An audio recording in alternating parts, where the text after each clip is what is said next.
Kalau kita punya film Vina dan Paku Tanah Jawa, Hollywood nggak mau kalah sama kita. Dia bikin tandingan filmnya ya. Menurut gue sih kayaknya yang buat film ini nonton ngelantur pas lagi nge-review Vina sama Paku Tanah Jawa. Terus dalam hatinya mungkin berpikir kayak, ente pikir cuma negara ente yang bisa bikin film sampah? Kita juga bisa. Dan rilislah The Exorcism.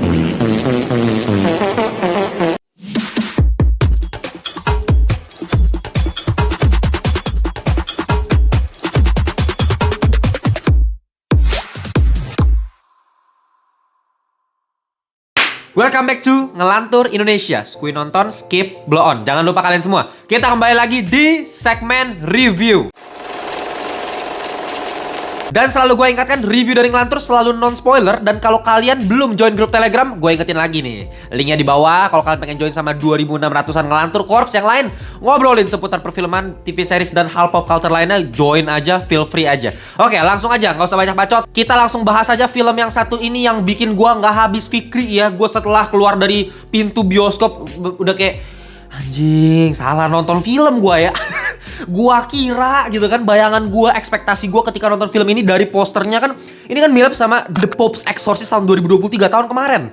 Dan mungkin kalian juga banyak nanya sama gua kan, Bang, ini apakah ada hubungannya sama film The Pope's Exorcist? Karena memang posternya itu mirip banget.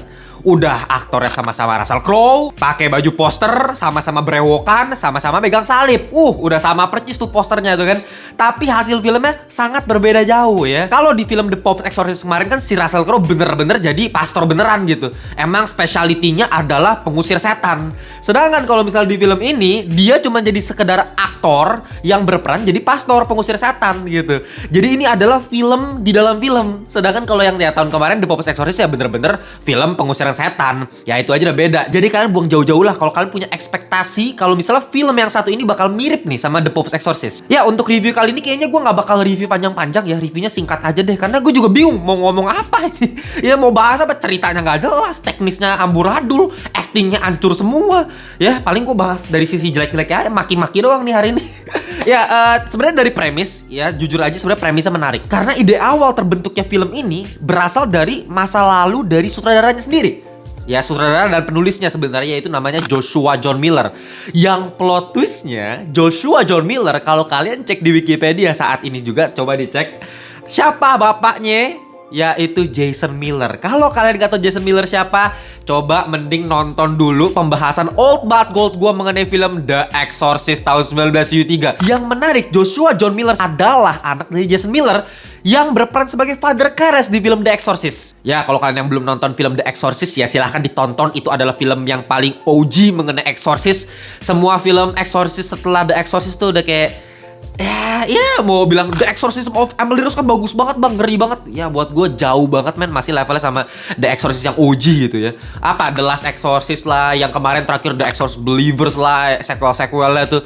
Udah menurut gue sih gak bisa ya ada yang menyamai kesuksesan film The Exorcist yang original. Sama kayak film Jaws kasusnya gitu. Lu mau bikin film hiu macam apapun gitu ya, sampai sekarang apa The Last Breath yang baru tayang di bioskop, gue sih agak malas nontonnya gitu. Karena entah kenapa ya, ketika ada film yang legend kayak Jaws gitu, ketika semua orang pengen membuat film yang sama gitu, hiu-hiuan, nggak bakal ada yang bisa selevel sama film pertamanya. Ya sama halnya kayak film The Exorcist. Nah tapi kan yang jadi menarik ketika film ini dibuat, sutradaranya adalah anak dari Father Karras, aktor legend yang meranin di The Exorcist gitu. Jadi ya kita pasti punya ekspektasi, kita punya harapan ini film bisa mengikuti kesuksesannya paling enggak, karena anaknya ini udah mengalami berbagai macam hal bersama bapaknya dulu mengenai cerita kasus. Lo tau lah kalau The Exorcist kan ketika lagi syuting banyak kejadian yang aneh-aneh gitu. Ada kebakaran secara misterius, kru-krunya banyak yang kena penyakit aneh gitu ya, banyak yang meninggal juga secara aneh. Memang ini film kan bisa dibilang film terkutuk lah ya. Makanya bapaknya si Jason Miller ini ceritain ke anaknya nih, ke si Joshua John Miller ini, dulu bapak tuh aneh-aneh deh kasusnya, macam-macam gitu. Nah, segala pengetahuan keanehan mengenai film The Exorcist 1973 udah ada di otak anaknya yang namanya Joshua John Miller, dan dia buat filmnya sendiri. Dan uniknya memang ini film kayak merepresentasikan film The Exorcist 1973 ketika dibuat filmnya. Yang gue udah bilang tadi kan, film The Exorcism ini bercerita mengenai seseorang yang namanya Anthony Miller diperankan sama Russell Crowe. Dia itu aktor terkenal, tapi dia vakum karena istrinya meninggal, terus anaknya kacau lah hidupnya, keluarganya kacau. Dia kecanduan alkohol, dia kecanduan narkoba. Jadi secara psikis tuh udah terganggu, mentalnya udah nggak bener lah. Tapi dia dikasih kesempatan lagi nih sama sutradara buat main jadi seorang pastor pengusir setan. Karena pastor pemeran sebelumnya itu meninggal secara misterius juga. Ya pasti udah melibatkan hal supranatural ya. Cuman kan si Anthony Miller nggak tahu nih, ya udah dia ikut-ikut aja nih. Nah ini kita cuma diperlihatkan ya perjalanan dia nih ketika dia udah masuk ke dalam film dan dia berperan acting kayak gimana, dia ngafalin dialog kayak gimana, hubungan dia sama anaknya jadi kayak gimana. Ya ceritanya itu cuma kayak begitu doang. Nah sekarang kita masuk nih ke permasalahan-permasalahan dari film ini. Ya ini film sih buat gue adalah definisi sebenarnya dari pepatah malu bertanya bukan sesat di jalan tapi sesat di bioskop, bos. Lu mau nanya apapun mengenai film ini, nggak kejawab sama sekali di filmnya. Plotnya bener-bener gak jelas. Makanya tadi gue udah bilang di awal-awal, gue nggak lebay untuk mengcompare ini sama film kayak Paku Tanah Jawa yang emang sebusuk itu. Cuman bedanya ini yang ngebudgetnya lebih tinggi ya, Hollywood beda kelas lah ya. Tapi maksudnya secara plot, secara penulisan skripnya juga sama-sama acak adul, bos. Paku Tanah Jawa, kalau kalian lihat review gue kemarin, gue udah bilang kan, ini film kayak nggak dibuat berdasarkan storyboard. Kita mau buat film, mau buat video pendek, mau buat iklan, mau buat video sesimpel apapun harus pakai storyboard. Karena plotnya itu berjalan bagaimana kita harus ada bayangan kan, harus ada visinya kan. Nah itu harus dituturkan lewat storyboard, panel ceritanya gimana dari cerita ini ke ini ke ini. Jadi fase penceritaannya tuh jelas. Gitu loh. Nah film ini mohon maaf ya, mungkin di awal-awal ya bedanya sama Paku Tanah Jawa dari awal udah nggak jelas gitu filmnya. Kalau ini at least awal-awal tuh masih bener gitu filmnya, build up-nya bagus, pelan, slow burn. Meskipun gue juga yakin ya kalau kalian tipe penonton yang pengen nonton horror cuman pengen ditakutinnya aja, nggak mau denger ceritanya, jadi dari awal pengennya tense, kayaknya ini nggak cocok juga sih kayak. Soalnya dari awal pelan banget build up ceritanya gitu, ngeri horornya itu benar-benar masuk di pertengahan filmnya. Di awal-awal kita cuma lihat si Anthony Miller yang diperankan sama Russell Crowe ini gimana perjalanan hidupnya. Dia ketemu sama anaknya lagi yang dia udah lama nggak ketemu, hubungan dia sama anaknya gimana. Kita tahu eksposisi, oh latar belakang cerita dia keluarganya gini hancur, oh dia ternyata dulu aktor terkenal tapi dia jadi vakum gara-gara ini itu jelas. Jadi secara pelan, dialognya pelan, musiknya tuh jarang banget muncul, bener-bener cuma dialog dan keheningan. Makanya kalau kalian ada rencana pengen nonton film ini, gua himbau sih dalam kondisi yang prima ya, jangan sampai lagi capek abis pulang kerja kayaknya tidur sih. Auto tidur. Makanya gue bilang di story kan Instagram, lu punya insomnia, nah nonton inilah The Exorcism. Auto tidur pulas, nyaman lah di bioskop.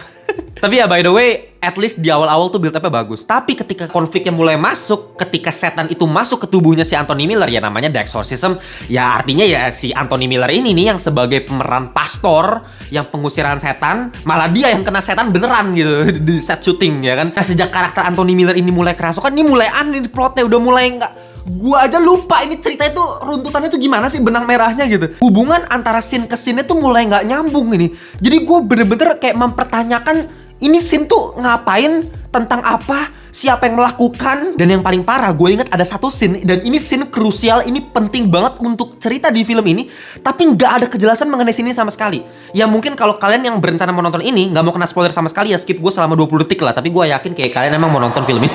Tapi ya pokoknya ya si Anthony Miller ada cerita dia kayak lompat dari gedung sumpah. Terus lo tau nggak kelanjutannya kayak gimana? Ketika dia lompat dari gedung, scene-nya di-cut, dipotong, terus pindah ke scene lain. Terus kayak dia normal-normal aja. Lah, dia lompat dari gedung, di bawahnya ada kasur kah?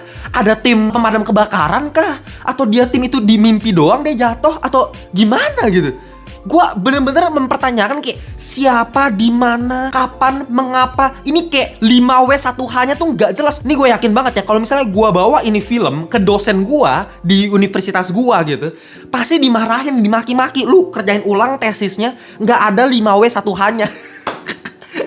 How, why, what, where, when, nggak ada sama sekali. Ya alhasil gue keluar dari pintu bioskop dengan pertanyaan yang kayak ini film apaan yang gue tonton.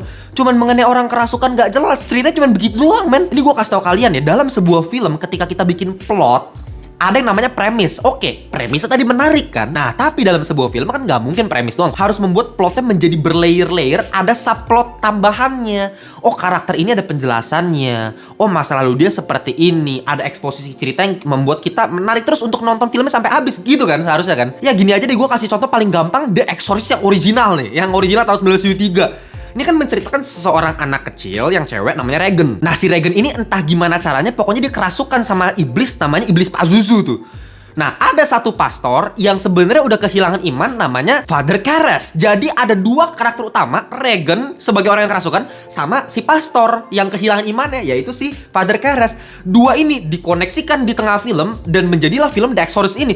Premisnya kan seperti itu. Tapi kan lu bisa lihat pendalaman karakter setiap karakternya gitu. Mulai dari Father Karras, gimana caranya penonton bisa tahu kalau ini orang udah kehilangan imannya padahal dia pastor. Ada scene-scene-nya gitu, ada penjelasannya. Regan, dia karakternya seperti apa sih gitu. Mamanya yang awalnya nggak percaya sama agama, tapi lama-lama ya percaya juga sama pastor buat ngusir setan di tubuh anaknya. Bahkan ada pastor Merlin yang di awal-awal dikasih lihat dia berhadapan dengan iblis Pazuzu. Iblis Pazuzu sebagai antagonisnya dikasih eksposisi juga. Jadi film The Exorcist kenapa gue bilang adalah film horor terbaik sepanjang masa? Karena berlayer-layer kan. Pendalaman karakter tuh bagus banget. Bahkan karakter figuran kayak detektifnya pun dikasih pendalaman karakter. Koneksi dia dengan karakter-karakter utama di film itu gimana. Nah, itulah film yang bagus. Sedangkan kalau film The Exorcism ini nih, mohon maaf ya, sampai akhir film yang gue tangkap apa?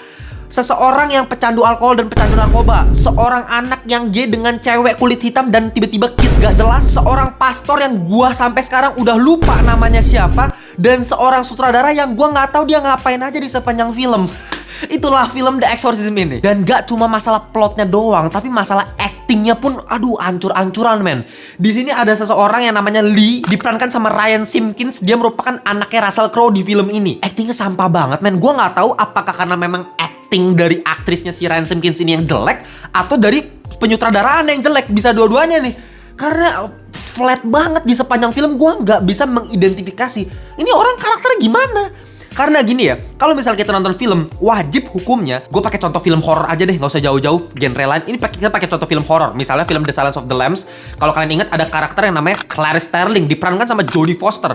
Sampai sekarang pun gue tahu karakter dia pemberani, jenius, jelas gitu loh. Atau misalnya Regan tadi di film The Exorcist, karakternya gimana? Periang banget, tapi tiba-tiba kerasukan setan. Kita kan sebagai penonton dapat dengan mudah mengidentifikasi karakter dari pemeran di film ini tuh seperti apa. Harusnya gitu, supaya apa? Supaya kita bisa relate sama karakter. Kita bisa mengikuti perjalanan gitu.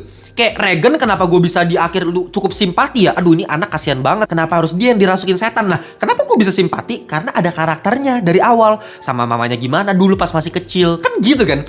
Nah, ini Lee apa ini? Yang gue inget dia di sepanjang film cuman lesbian ya udah.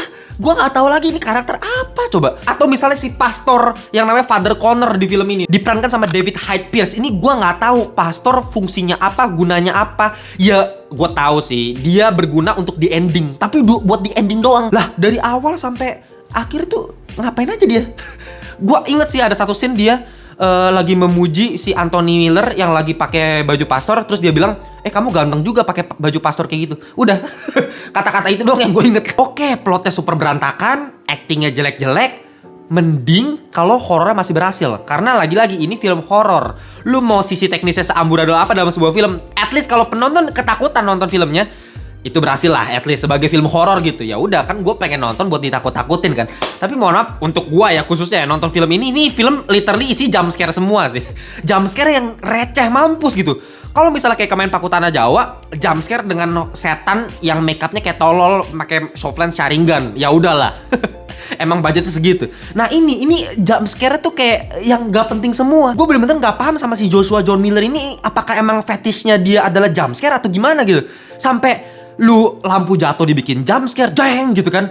Lu ngambil baju di lemari bikin jump scare. Bahkan sampai lu naruh buku aja bos, lu cuma naruh buku dibikin jump scare. What the hell man. Ya oke lah, mungkin target penontonnya adalah orang yang gampang kena jump scare. Mungkin kalau yang gampang kena jump scare ya lu kena jump scare bertubi-tubi, siap-siap aja lu. Orang isi jump scare semua gitu. Ya contohnya kayak orang di sebelah gue deh pas gue lagi nonton bioskop kemarin. Ya dia gue sumpah ya di sepanjang film beberapa menit langsung kejang-kejang tantrum begitu. Ya berarti emang dia gampang kagetan. Ya masing-masing orang beda-beda lah. Bang, berarti kalau misalnya dari plotnya jelek, actingnya jelek, terus horornya juga cuma jumpscare doang, apakah gak ada satu hal pun yang bagus dari film ini? Seperti di Paku Tanah Jawa, sama sekali gak ada yang bagus. Untungnya masih ada, karena memang pemeran utamanya Russell Crowe. Ini untungnya yang membuat gue bingung. Ini kenapa sih Russell Crowe mau nerima skrip film kayak beginian? Padahal ini film tuh dibuat tuh tahun berapa? 2019 bos. 2019 udah dibuat sebelum COVID, tapi karena COVID keganggu, makanya baru bisa dirilis 2024. Jadinya kayak begini. Gue nggak tahu apakah ada masalah di balik pembuatan filmnya atau gimana. Pokoknya yang gue terima sih hasilnya pas gue nonton kayak begini gitu. Ya satu hal yang nggak bisa gue sangkal tetap aja Russell Crowe actingnya ya tetap oke-oke aja lah. Karisma dia nggak bisa bohong. Suara dia itu emang selalu bisa menenangkan hati kan harusnya kan. Dan ketika dia berperan sebagai orang yang kerasukan, ya ditambah sound design yang menurut gue cukup oke sound desainnya. Makanya cukup mengerikan lah. Meskipun nggak serem, buat gue sih nggak serem ya, lebih ke keren sebenarnya. Ditambah lagi dia punya background karakter sebagai pecandu alkohol, pecandu narkoba dengan kehidupan keluarganya yang hancur, dia bisa mendeliver itu sih. Depresinya seperti apa ketika dia sleeping walking gitu kan, kayak lagi tidur sambil jalan. Secara psikologisnya tuh dia udah bener-bener keganggu banget gitu. Itu kerasa banget dari actingnya Russell Crowe. Dari sisi itu masih bagus. Dan kalau ngomongin production ini juga bagus ya, namanya Hollywood ya, budget cukup ya bagus, cukup tinggi dibandingkan film-film kita. Itu sih keunggulannya Hollywood ya. Jadi lu kalau lihat ini kan syuting film di dalam film, lu bisa lihat di situ ada rumah yang tinggi dan itu dibangun di set. Jadi bukan rumah beneran, di set gitu. Keren, natural, bener-bener kayak lagi syuting film, ada set bangunannya niat gitu loh. Bahkan kita juga diperlihatkan ada manekin-manekin robot atau misalnya topeng buat Russell Crowe, buat pemeran penggantinya, latex gitu yang mukanya sama persis kayak si Russell Crowe. Ya namanya juga Hollywood, secara budget mereka udah sangat siap sedia lah untuk hal-hal yang bersifat teknikal seperti itu. Tapi ya itu lagi, balik lagi, plotnya ngaco, jump scare semua. Palingan ya lu bisa ngerilai sama gore-gore yang dihadirkan di film ini sih. Kalau lu takut sama gore, ada beberapa adegan yang mungkin cukup bisa mengganggu kalian ya. Cukup banyak darah, cukup banyak hal yang sadis, yang brutal. Makanya ini film 17+ juga. Sebenarnya itu doang yang bagus ya. Sisanya sih ya kalau nggak percaya sama gue sih ya mending buktikan sendiri. Kalian tonton saja film The Exorcism. Saya jamin sih yang punya insomnia langsung tertidur pulas nonton film ini. Makanya untuk final score ya mungkin gue bakal kasih 4/10 ya, alias sampah. Gue nggak bisa kasih rating lebih tinggi lagi karena memang separah itu gue nonton tuh bener-bener kayak apa ya, gue nggak tahu mau nonton film apa gitu. Gue nggak tahu intinya apa, ceritanya apa, hubungan antar scene ke scene-nya juga lompat-lompat secara aneh. Gue nggak bisa memproses film ini di otak gue. Sesimpel itulah. Gue nggak tahu kalau kalian mungkin IQ-nya setinggi Albert Einstein mungkin bisa lah mengikuti cerita dari film ini. Oke, kalau kalian yang belum join membership community silahkan join. Dari 1000 per hari bisa join di Critical Thinking dan bisa upgrade di Ngelantur Thinking buat dapetin edukasi seputar perfilman dari Ngelantur. Oke, gitu aja untuk video kali ini. Kita jumpa di video berikutnya. Bye-bye semuanya.